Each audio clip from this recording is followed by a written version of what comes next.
Hey everybody, and welcome to my home. It's raining today, so I'm going to share this video from in this messy mobile creation. I have all three of the calendars. The first year I made a moon phase calendar was 2020.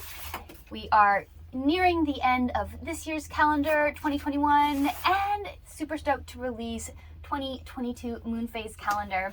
And I actually had my mom ship me my older calendars from the cabin because I really wanted to get a wider perspective of how my pattern has shifted or stayed regular over time. And that's really where these moon calendars shine, because from that information you can better predict when you'll be starting your next period, and maybe more interesting, when you're most likely to be ovulating. So today in this video, I want to share with you how I use my moon calendars to predict and be aware of those two things, and hopefully it'll give you insight into your pattern and rhythm over time.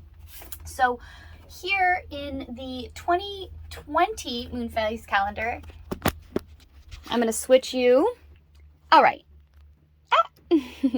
Now you have the view that I have here. This year I was only marking the first day that I was having my period, but I was able to still see that I was at this point about a 31-day cycle. I started then tracking ovulation, which is a really faint green here, and ended up becoming a little darker green later to make it a little more obvious. Over time, my cycle has shortened just a little bit, but has stayed pretty consistent. So you can kind of see here the rhythm or the pattern that my cycle is making. And I believe this is about a 29-day cycle. March, unfortunately, I did not have my calendar on me, so I didn't mark it, which is why I made a travel size this year for people who roam and romp around a lot. So let's do one of these together. So let's just say that I have a 28-day cycle and I want to know when I'm going to bleed next. So here I am in November. So these are the months and these are the days. This was the last time I started my period. I'm going to count 28 days to predict when I will start my period again.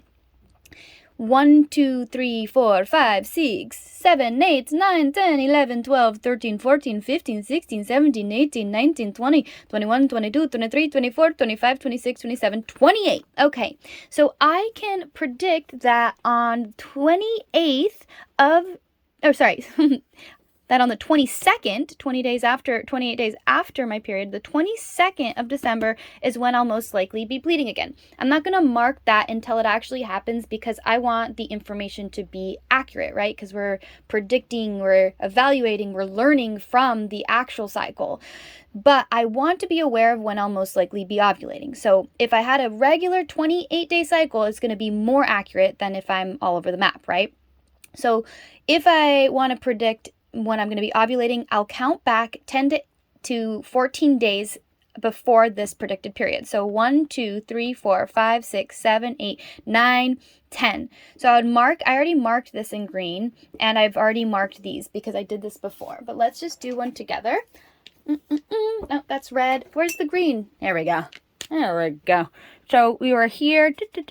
I'm marking. I'm going to go ahead and mark this day as well. So we have 1, 2, 3, 4, 5 days, which is the window when we'll most likely be ovulating. And that's between December 9th till the 13th. So around those days, our days want to pay special attention to what my womb feels like, what my ovaries feel like. Every other month we switch which ovary is releasing the egg as we ovulate, and it's a nice way to kind of pay special attention. And if you are very hormonal with your cycles, you might notice that around ovulation you feel a certain way, or you need a certain type of space, just like we do when we have PMS and whatnot. I want to share another thing that I thought was interesting. I'm going to let you in on my world and the way that I think to help you explore and have a relationship with your own calendar should you want to get one. All right, so when I was re-looking at things, I noticed that in September, when I first hit the road and started traveling full-time, I had a really short cycle. So you can see in the same month, I have 2 bleeding dates, and that was only a 25-day cycle.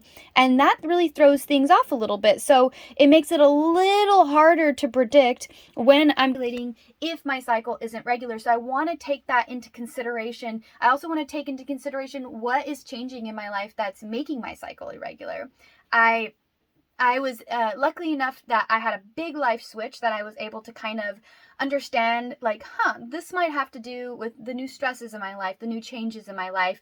And I can begin to see that as my schedule and my environment gets more regular, perhaps my period will too. Again, this isn't about making decisions. It's about looking at the information, looking at the pattern, looking at the rhythm, looking at the cycle literally over time to learn and grow more. And even more importantly, have a tool to share that with others. So I like to put my calendar on the fridge or somewhere public so that my partner is aware of when I'm going to be ovulating. And even though I haven't marked when my next period is, we can count back from this last one 10 days, and that'll be around when I start my period.